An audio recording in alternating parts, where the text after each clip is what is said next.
రాజా Raghuvanshi honeymoon హత్య కేసులో ఎప్పటికప్పుడు సరికొత్త ట్విస్టులు తెరపైకి వస్తున్నాయి. వివాహేతర సంబంధం వల్లే తాను పెళ్లి చేసుకున్న రాజా రఘువంశీని సోనం హత్య చేసినట్టు అంతా భావించారు. ఇప్పటివరకు ఈ కోణంలోనే పోలీసుల విచారణ జరుగుతూ వచ్చింది.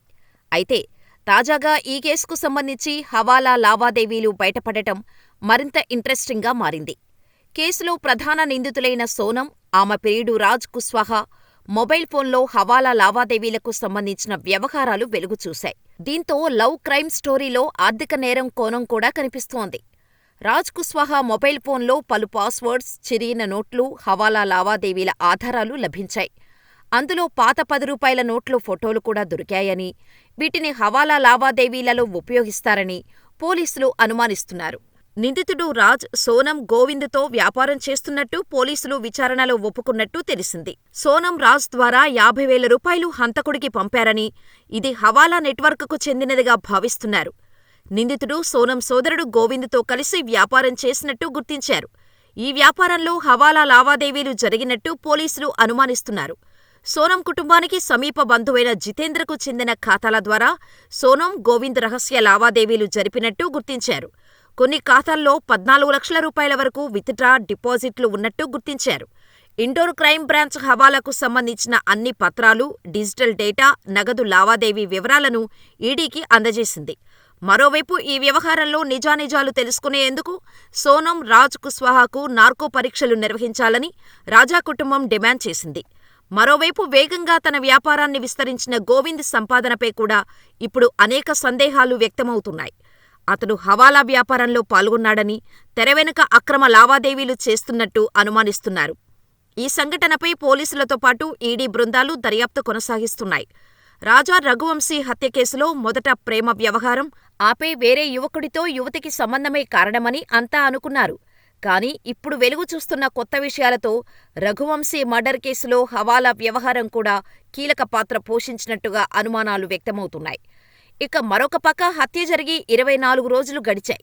రాజా హత్య కేసులో అతని భార్యతో సహా 5గురు నిందితులు ప్రస్తుతం పోలీస్ రిమాండ్లో ఉన్నారు. వారు తమ నేరాన్ని అంగీకరించారు. ఇంతలో రాజా రఘువంశీ హత్యకు ముందు ఉన్న వీడియో వైరల్ అయింది.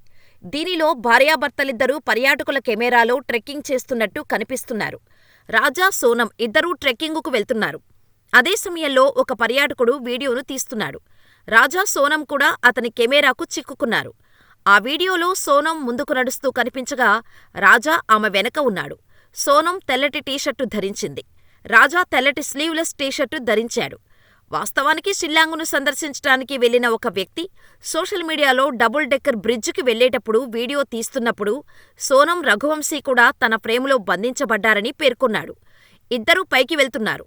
రాజా, రఘువంశీ మృతదేహం దగ్గర దొరికిన తెల్లటి చొక్కాను తన వీడియోలో ఉన్న సోనం ధరించిందని చెబుతున్నారు. దేవ్సింగ్ అనే వ్యక్తి ఇన్స్టాగ్రామ్లో వీడియోను షేర్ చేసి ఇలా రాశాడు: నేను 23 మే 2025న మేఘాలయ డబుల్ డెక్కర్ రూట్ బ్రిడ్జికి ట్రిప్పుకు వెళ్లి వీడియోను రికార్డ్ చేశాను. నిన్న నేను వీడియో చూస్తున్నప్పుడు ఇండోర్ నుంచి వచ్చిన ఆ జంట తన వీడియోలో రికార్డ్ అయినట్టు తెలిసింది. మేము కిందకు దిగుతున్నప్పుడు ఉదయం 9:45 ప్రాంతంలో రాజా, సోనం నోగ్రిట్ గ్రామంలో రాత్రి గడిపిన తర్వాత పైకి వెళ్తున్నారు. వీడియోను షేర్ చేసిన వ్యక్తి ఇంకా ఇలా వ్రాశాడు: ఇది ఈ ఇద్దరూ కలిసి ఉన్న చివరి రికార్డింగ్ అని నేను అనుకుంటున్నాను. రాజాతో దొరికిన అదే తెల్లటి చొక్కాను సోనం ధరించింది. కేసును పరిష్కరించడంలో మేఘాలయ పోలీసులకు కూడా ఇది సహాయపడుతుందని తాను ఆశిస్తున్నట్టు పేర్కొన్నాడు. వీడియోలో రాజా రఘువంశీని చూస్తూ దేవ్సింగ్ ఇలా వ్రాశాడు: నేను వీడియోలో రాజాను చూసినప్పుడల్లా అతని పట్ల తనకు చాలా బాధగా అనిపించింది. అతను సాధారణంగా కనిపించాడు. అయితే అతని కోసం ఏమి వేచి ఉందో అతనుకు తెలీదని చెప్పాడు. తన దగ్గర ఉన్న వీడియోలో ఇండోర్ నుంచి వచ్చిన మరో 3 వ్యక్తులు కూడా కనిపించారు. వారు ఈ ఇద్దరికంటే 20 నిమిషాల ముందు ప్రయాణాన్ని ప్రారంభించి పోలీసుల చేతిలో పట్టుబడ్డారని పేర్కొన్నాడు.